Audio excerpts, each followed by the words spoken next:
Professor Brain Brown's research shows that vulnerability fosters good emotional and mental health. It is a sign of courage. We become more resilient and brave when we embrace who we truly are and what we are feeling.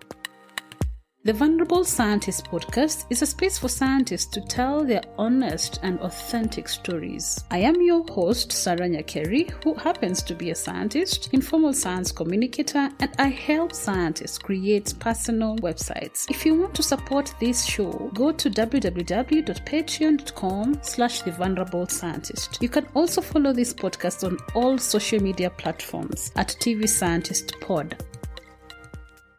Why did you pursue a master's? Were you planning to?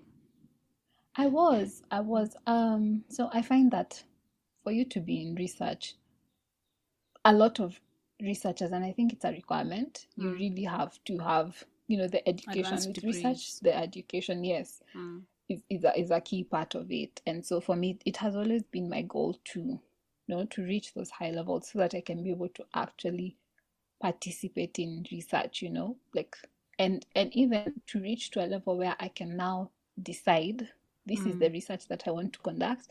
Let me find funding for this research, Yeah, because I find that I don't know why academia is like that. Like the higher you are, the more say you have on what you want to do. Yeah. I don't know whether you found it to be like that for I've you. never thought about that though. I've never really thought about that because most, especially if because for such kind of research that needs money, your work is you're looking for funding for that, and if you to come with your own idea, you need to look for funding for that. But if you find people who already have money and they're working on something, then that's how you end up doing your research on it, because it's very money dependent. It's very money dependent, but if you observe, for example, the people who are, let's say, if you get employed, let's say at a university or at a research institution, your chances of getting funded for the project that you want to do are higher if you have those high educational levels. Yeah.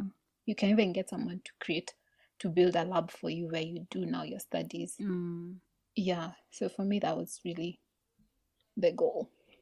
It is still the goal because I'm still building towards that. Amazing.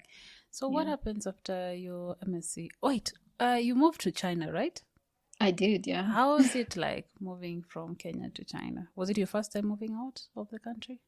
Yeah, it was. What happened is we were quite a large group of people. So that scholarship it's given to people all over the world. So we found ourselves in a large group of people from all over the world. So it wasn't so difficult because if I had been alone in a university by myself, I feel like that would have been so much more difficult. But we went as a large group and we sort of found community with each other. So it wasn't bad. However, the culture shock was something else. Yeah, the culture shock is just, it was wild. What is that thing that is so different? From the language. Nobody's, very few people speak English there. So language barrier. The food is completely different from what you know. Just their cultures are so different. They are so much more advanced in terms of infrastructure and everything. So it was just a combination of things that really stood out as different. Okay. Yeah. So what happens after your master's? So after my master's, actually I didn't complete my master's there. So because COVID hit. And so by the time COVID hit, it was winter break. I remember we used to have a winter break. So I'd come home and then we couldn't go back because, they closed their borders once they dealt with the problem and once the rest of the world was now suffering with the disease, they closed their borders and I couldn't really go back. But thank God I was in my final stages. So I was writing my thesis, I was writing my publication. So I was able to do it at home. Yeah, so I did it. I graduated in September 2020 virtually. Yeah, so that was, I thank God, because there's still so many people that were unable to graduate because they still had like Pending lab work. Yeah, Mm. yeah. So for me, I'm very fortunate because I'd finished all that, and the only thing that was pending was thesis and paperwork, What things that I happened to can those do here. people?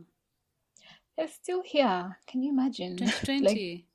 yeah, their lives are still at a standstill. So what happened to, like, wait, what? Nothing. Nothing. And you know the worst part is Mm. they didn't even get, you get paid a stipend. Mm. So the university stopped paying them. Mm. They were still expected to attend classes. Like, for example, if you had some classes, you still had to attend the classes, Mm. but you're not getting paid. Mm. You might find that your supervisor is still requiring you to do work. It's just a mess. Mm. Truly, it's just a mess. Wow. Mm-hmm. The effects of COVID on research and studies, especially. It's a lot. There's a lot of things that came with COVID. Mm-hmm. So now you're done with your masters. Mm-hmm. 2020 September. What happens after that? So after I was done with my research, now I started job hunting again. Mm-hmm. So this time was very different from the first time, because then this time now, I think my expectations were so high, so high. Like, you think you've studied abroad, you have this masters, this outstanding masters now that you've gotten from abroad. You think people are going to be lining up asking you to work for them. But yeah, that was not the case at all. Yeah, so I started job hunting. It was chaotic. It was the worst, honestly. And before I graduated, I had applied to this program by the public service. It's the internship program. So I just applied. I remember someone sent it to me and was like, "Oh, just apply. You never know." So I just applied and I was like, "Nah, I'm too qualified for this. No. But let me just apply." And so as I'm still job hunting, I get the call that I got it. Wow. Yeah. Was there an interview? There was an interview. How long So did it take? A telephone interview. Oh. Yeah. How is a telephone interview done? Honestly, it's better than an in-person interview, if you ask me. Uh-huh. Because you get to they can't really see whether you're nervous or not. Yeah. If you have your notes there, you get to read your notes. Okay. Yeah. So definitely recommend it over in person. So I had my interview and I passed, and they allocated me to join Kefis. Oh, okay. Now the Yes. Kefi story has come. Yeah. Uh-huh. So So this is 20? This is 2020. Was it 2020? Ending of 2020? Because I remember, I think I did the interview probably December 2020. What happens between September and December? I'm job hunting. I just was job hunting. Yeah, just sending my CVs. Yeah, just the usual tarmacking. Okay. So, So yeah, then in January, now I was asked to. Now that's when I joined Kefis officially, and I started working as an intern. It was just, I don't know, it was a difficult time, to be honest, because you come back and you have these expectations, and you have this, that just you've worked so hard, the education is there. It just felt I just felt so out of place there. And then, I don't know if you've worked for a government institution before, but there's so much protocol. So protocol is like a key thing there. So you have to go through everyone, and if you're the intern, then you're going through everyone because you're at the lowest level. Yeah, so that was a very difficult time for me. I felt that I wasn't, I felt again like You remember I told you about the time when I was working at the flower farm? Yeah. Underutilized. Yeah. Like, then there's nothing that's challenging me here because I'm showing up. What am I doing? I'm like, what really am I doing? I'm filling in forms. I'm doing paperwork. There's really nothing that I'm Oh. doing. Yeah. So yeah, So I there's no joined lab cafes. work for you. No lab work because I wasn't stationed in the lab even. Hmm. I was stationed in what is it called? It was called a station, but it's like, so your work is to basically to inspect now flower farms, whether they are meeting the standards. Oh, yeah. Yeah. So Also, that's it's what the we were same job doing. that you were talking about earlier, kinda. Yeah. As the flower farms now. So, what do you mean? Like, why did you talk about protocol? How does it play a role in this, in what you wanted to do? No, the thing with protocol is now Mm, you have to go through the ranks. It's mm, the thing about you have to everything you do must go through the ranks. You must mm, go through the person that's more highly ranked than mm, you. mm. Then the person that's higher than you goes to their supervisor, like that, like that. So, what exactly did you want, for example? You want something. What is that thing that you wanted, for example, and it took so much time for it to It be? wasn't even as much something that I Mm, wanted. It's mm, the thing of I'm qualified. mm, I'm very qualified. I shouldn't have to go through somebody to, mm, let's say, I don't know, sign a document, mm, because mm, you really, with government, you really mm. can't even just sign any Yeah, document yeah, because there's the thing of, those things will come back, yeah. because Mm, government, actually the documents that go through the government are stored for years and years because mm. somebody might come back and want to know, no, who signed off on this. Yeah, yeah, yeah. And to be honest, it's not the fault of the institution Mm, or anything. It's yeah. just how The it system. how it played out. Mm, mm, Yeah, I wouldn't say that my coworkers were bad for yeah. doing that or anything. It's Mm, just I would have preferred not to be in that situation. okay. So Yeah. how you do it for 1 year, right? Yeah, I did it for the year. But so in the beginning, Mm, when I started, remember I told you how I felt underutilized. yeah. So that's when now I had the idea to do something else for myself. Mm-hmm. Yeah, so I realized that no, you know what?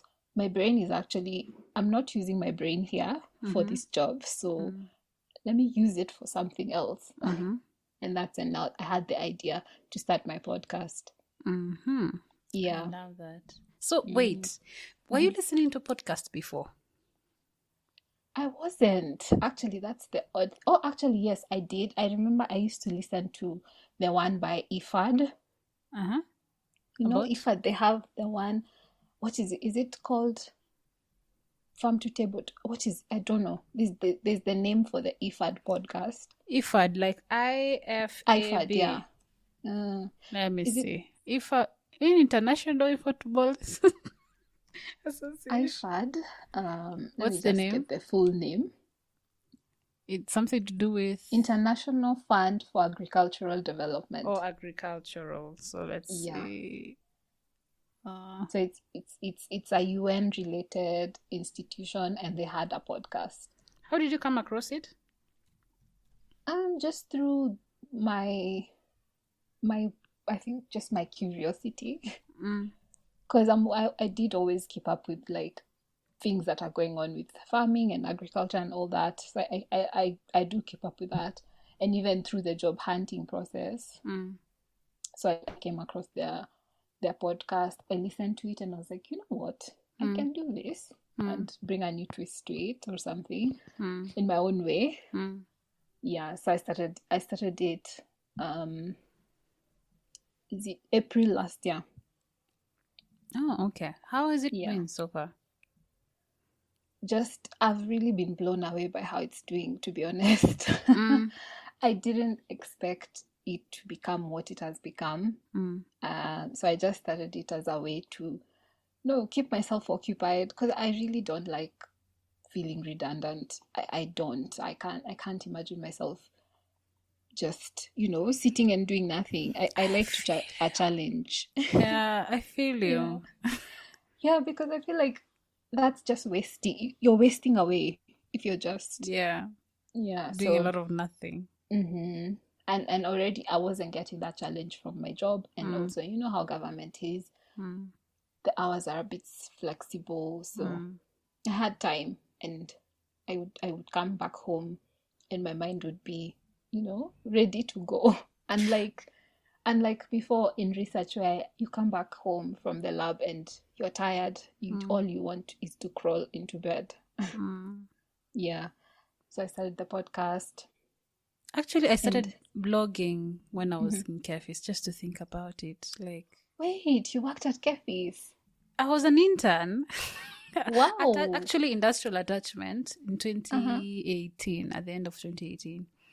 But you got to work in the lab. Yes, yeah, I got to work in the lab. But you see, you're an intern, as you said, you're an intern. And there isn't much you can just wait for people to do what they have been assigned to do, and you follow what they're doing. If they tell you to do this, that's what you do. You can't really do anything. Yeah, and you can't just touch anything. Even when you're doing the experiments, you can't really touch things. Like you told, you can touch this one, you can't touch that one. It's very... It's certain people who are supposed to do this. So you're just there, just standing, and you've seen people doing the same thing. And when you ask for, can I do this? It takes so much time before someone allows you to do something, And if you're finally allowed to do something, it's something basic. Like, for example, I remember one of the main things that I used to do was that we were allowed to do on your own. Like, you could do it, or seeing someone do something is very different from actually doing it. Like being left alone and doing it with your hands. Okay, yeah, there's a difference between watching someone do something and them taking you through what they're doing without you touching anything. You just like robot, like, do this, take that thing there, like something, maybe assistance, like nothing to do with what they're actually doing, maybe in the boat. And it's different from someone who supervises you and tells you, okay, do this, like you're just a robot now in this situation.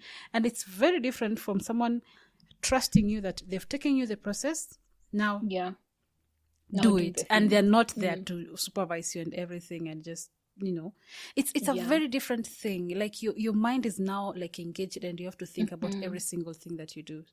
So the only thing that you were left to do, I think, that I finally was left to do on my own, was do extraction from a bacteria. Was it a bacteria? Yes, because it's inspection still. So getting products that have been samples and extracting bacteria from it. And it's you do the culture, and you just take things from the colonies and you just do the extraction. Like it was, and the extraction procedure was so simple, and it was so boring.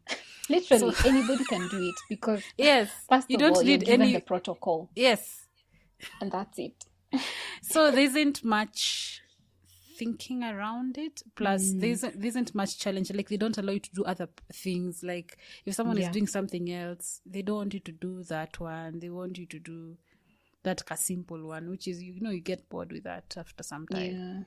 Yeah, so I get it. So what happened, since there were a lot of computers to use, and I didn't have a computer by that time, and there was so much internet, so I thought, I've been told, because at that time I was writing on Facebook, so someone told me, if you can start a blog, I can support you, just listen to read about it and all that. So that's actually how I got into, I opened up WordPress website. I have all the time. I have all the time. You're just waiting for home time, because when you're setting up a PCR, you've just waited for someone to do the same thing that you saw them doing the previous day, and when you're done, you're waiting for the PCR to run. That's another, 2 hours. So what are you doing with 2 hours? Did you do the electrophoresis thing? Yeah, but you're watching someone do it. It's not, you're not the one doing it, because you've seen this. You're being told how it's done. Yes, you're not touching it. You're not even touching the flask yourself to even place it in the do whatever in the microwave, heat it, warm it, then arrange the thing in the machine. Like you're not doing anything. You're just watching this person do the whole thing. So I can't just stand there the whole time just watching you every single day do the same damn thing. It's fucking boring. Yeah, imagine doing that for a year. Oh my God. But for me, I think it was just for a short time. Then I got a rotation to the airport and a rotation to the... Because I was paying for that. So I got a rotation. I hear that people used to pay before. Oh, they don't pay now? Oh, as No, in, for you, I think for you guys it was different because you are employed by the government. Service. Yes, the public service. And, there's a money stipulated for you. But for us, it was an industrial attachment. I was still in school. So... I was told for me to get an internship there, for me to be offered training, I need to pay 6,000 for 3 months. It's actually an open process. It's not like a teaching Yamaji. You don't have to know anyone or anything. No. Yeah, so you just have to follow up with the headquarters and tell them, oh, I applied for this. Then they'll ask you, do you know that you have to pay? Do you have money to pay? Blah, blah, blah. So I kept on following with the secretary. When you're paying something, it's easier to get something. Even here, Cambry, I think someone told me, who told me that they paid for, I'm sweating. They paid for them to be trained. I don't know, a certain amount. So it's in the system. Like you can pay to be an attachee or something. Yeah, I hear that used to happen, but then like officially, I think through Parliament or whatever, those fees were scrapped. Oh, really? Yeah. I think that's going to be so counterproductive because now you're going to have to know someone for you to get an internship there. Yeah, which is, it's like it's not accessible to everyone. Yeah. Anyway, so sorry I interrupted you with this. So I get that podcasting, trying to find something else to put your brains into. To use, yes. Yeah. And so when I started it, I remember just speaking to a friend of mine and I was so excited. And I remember she was so excited as well because she said, you know what, I'm so proud of you because you have something that's now yours and that you get to actually shape. And at the time, I was so excited by just the possibility of what it could be. Yeah. So why Farm to Table? The name... Honestly, I was looking at random names and that's the name that really stood out to me. And it seems, and actually now that I've been doing it, I've realized that there's also another Farm to Table podcast. So I've renamed mine to Farm to Table KE. Oh yeah, to be specific. To distinguish it, yeah. Also tell someone that this is a Kenyan podcast. Yeah. Okay, so how has it been since then, doing a podcast? What has changed in you that was not in April or before April last year? Because this is over 1 year, 2 months? 1 year, 1 month? It's over a year ago. Yeah. So my mind has really been opened since I started doing this podcast. Like, I couldn't imagine the amount of innovation and creativity and work that people are actually putting in this field. So in farming and agriculture. So I've through now the podcast, I've met people that are just doing amazing things, and it's been mind blowing for me because some people I speak to and I hear what they're doing and the products that they're putting out and the services that they're offering, and I'm like, wow, how did you come up with that? Yeah. And also it's just been so refreshing for me to see young people mostly being involved and taking control of matters, because agriculture, I feel like even in high school, as I said, we were so few. It wasn't an attractive anything for young people. But now it's like you see so many young people putting out so much innovation and you're like, yeah, this is the direction that we need to be taking. So what happened after you've done your internship? So I finished my internship this year, beginning of this year. And then I just now started to really focus on my podcast alone. Mm-hmm. Yeah, so that's what I've been doing till now.